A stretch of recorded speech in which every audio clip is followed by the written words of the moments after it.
কেওকোডাং সুংসাং পাড়ার পরে এখন কি আছে? চুনচাঙ্গার পরে হচ্ছে ওয়াইটিলা আছে। তিনমুখ প্লেটটা কি আসলে? তিনমুখ প্লেটটা হচ্ছে বাংলাদেশের একটা ত্রিসীমানা, যেখানে হচ্ছে বাংলাদেশ এক পাশে ভারত এবং এক পাশে মিয়ানমার। অর্থাৎ আপনি একই টেবিলের মধ্যে তিনজন তিন করায় বসে আপনি চা খেতে পারবেন, সেটাই। সো গাইস, আমরা এখন আছি কেওকোডাংয়ের সেই সর্বোচ্চ পাহাড়ের উপরে, আর এখান থেকে মূলত সেই পাহাড়ের ফিল এবং প্রকৃতির ফিলটা নেওয়ার জন্য আমরা এখন আছি রোকনের সাথে। আর রোকন হচ্ছে মূলত এই রোমা এবং কেওকোডাংয়ে যারা ঘুরতে আসেন তাদের একজন বলা যায় যে গাইড। সো গাইড হচ্ছে মূলত সে এখানকার মানুষ যারা আসেন ঘুরতে আসেন তাদেরকে গাইড করে তিনি নিয়ে আসেন। আর গাইড করে কেন নিয়ে আসেন? কারণ হচ্ছে এখানকার মানুষ যারা এখানকার প্রকৃতি, এখানকার ট্যুরিস্ট প্লেসগুলো বা ট্যুরিস্ট স্পটগুলো যারা হচ্ছে জানে না, তাদেরকে এক্সপ্লোর করার জন্য তাই সে নিয়ে আসেন।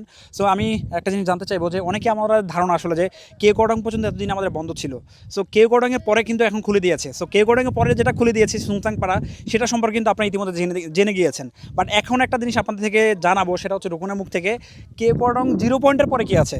আপনারা কিন্তু আমার কেওকোডাং জিরো পয়েন্টের পরে এই ভিডিওগুলো কিন্তু সে 2024 সালে দেখেছিলেন। বাট কেওকোডাং সুংসাং পাড়ার পরে এখন কি আছে? সো সুংসাং পাড়ার পরে কি আছে সেটা রোকনের কাছ থেকে একটু জানবো। ভাই, সুংসাং পাড়া কি আছে? চুনচাঙ্গার পরে হচ্ছে ওয়াইটিলা আছে। ওয়াইটিলার পরে হচ্ছে তিনমুখ পিলার আছে। তিনমুখ পিলারের পরে হচ্ছে পাশে হচ্ছে দুপানি। আচ্ছা, এখানে আমি একটা জিনিস বলি, তিনমুখ প্লেটটা কি আসলে? তিনমুখ প্লেটটা হচ্ছে বাংলাদেশের একটা ত্রিসীমানা, যেখানে হচ্ছে বাংলাদেশ এক পাশে ভারত এবং এক পাশে মিয়ানমার। অর্থাৎ আপনি একই টেবিলের মধ্যে তিনজন তিন করায় বসে আপনি চা খেতে পারবেন, সেটাই কিন্তু বাংলাদেশের একটা ত্রিসীমানা বলা হয়। সেটা কিন্তু এখন পর্যন্ত পর্যটকের জন্য উন্মুক্ত না। হয়তো যদি আমাদের কপালে থাকে আমরা শীঘ্রই যাব। বাট আমাদের প্রশাসন কিন্তু এখন এই কাজগুলো চলমান রেখেছেন, রাস্তার কাজ চলমান রেখেছেন। হয়তো ভবিষ্যতে আমরা এই রাস্তাটা দিয়ে যেতে পারবো।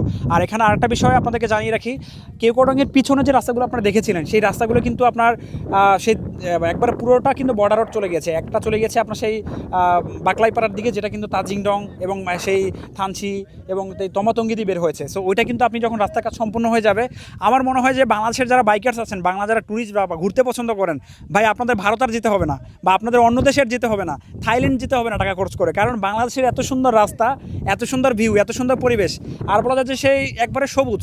অন্য দেশে যেগুলো আমি নর্মালি যে ভিডিওগুলো দেখি বা আমার সামনে যেগুলো আসে, দেখি যে সবুজ প্রকৃতিটা কিন্তু বাংলাদেশের মতো না আসলে। তো ভাই, আপনার কাছে আসলে এই রোমা আপনার বাড়ি, বাট আমরা কিন্তু অনেক দূর থেকে ঘুরতে আসি, আপনার নিজের এলাকায় এই প্রকৃতিগুলো কেমন লাগে আসলে? আসলে আমাদের রোমাতে হচ্ছে এখন যারা পর্যটন আসে তারা এখনো ভালোভাবে অনেক কিছু অদেখা বাকি। যেমন আমাদের রোমাতে এই জায়গার মধ্যে অনেক ঝর্ণা আছে, অনেক বড় ভয়ঙ্কর ভয়ঙ্কর সুন্দর ঝর্ণা আছে। জাদিপাই ঝর্ণা, ডাবল ফলস যেটাকে হচ্ছে বোম্বাসাই ত্লাবং বলে, তারপর হচ্ছে জিংসিয়াম ঝর্ণা। এগুলো হচ্ছে অনেক বড় বড় সুন্দর এবং বাংলাদেশের মোস্ট ফেমাস ঝর্ণাগুলো। এগুলো হচ্ছে বিভিন্ন অভ্যন্তরীণ পরিস্থিতির কারণে এই স্পটগুলো বন্ধ আছে। তবে আল্লাহর রহমতে চুনচাংপাড়া পর্যন্ত পরিস্থিতি মোটামুটি আমাদের নিয়ন্ত্রণে, প্রশাসনের নিয়ন্ত্রণে আছে বিদায় পর্যটকদের জন্য মোটামুটি স্বল্প পরিসরে। আচ্ছা, আমি এখানে আমার ভিডিওটা যদি কোনো প্রশাসনিক লোক দেখে থাকেন, আপনাদের কাছে একটা রিকোয়েস্ট থাকবে, হয়তো শীঘ্রই কিন্তু আমাদের ইন্ডিয়া ভিসা বা আমাদের খুলে দেওয়া হবে। সো ভারতে কিন্তু অনেকে আসলে ঘুরতে যাওয়ার জন্য আগ্রহী, বাট আমরা কিন্তু বলা যায় যে এই রাস্তাগুলো যদি খুলে দেওয়া হয়, এই ঝর্ণাগুলো যখন খুলে দেওয়া হবে, আমার মনে হয় যে সে বাংলাদেশের মানুষগুলো বাইরে আর যাবে না। তো আমি প্রশাসনের কাছে রিকোয়েস্ট করবো যে আমাদের এই ঝর্ণাগুলো যেন দ্রুত খুলে দেওয়া হয়, বিশেষ করে এই বর্ষাতেই যেন খুলে দেওয়া হয়। অর্থাৎ আমরা এই বর্ষায় ভর বৃষ্টির মধ্যে এই ঝর্ণাগুলোতে ঘুরতে আসতে চাই। সেই ডাবল ফল ঝর্ণা, জাদিপাই ঝর্ণা, জিংসিয়াম ঝর্ণা, আরও অনেক ঝর্ণা আছে যেগুলো কিন্তু আসলে বলা যায় অজানা। সো আমি চাইবো যে আমাদের প্রশাসন যেন দ্রুত এই ঝর্ণাগুলো খুলে দেওয়া হয় এবং এখানকার যত জটিলতা আছে সব কিছু যেন মিটিয়ে আমাদের টুরিস্টদের আসার জন্য সহজ করে দেয়। এবং আরেকটা বিষয় যেটা হচ্ছে, আসার আগে আমাদের বিভিন্ন জায়গায় আমাদের বিভিন্ন জায়গায় হচ্ছে একটা প্যারা খেতে হয়, চেকপোস্ট এন্ট্রি, এইটা ওইটা বিভিন্ন জায়গায়।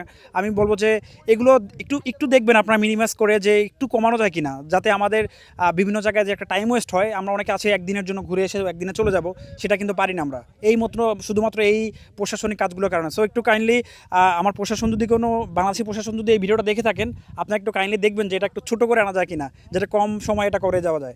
Thank you.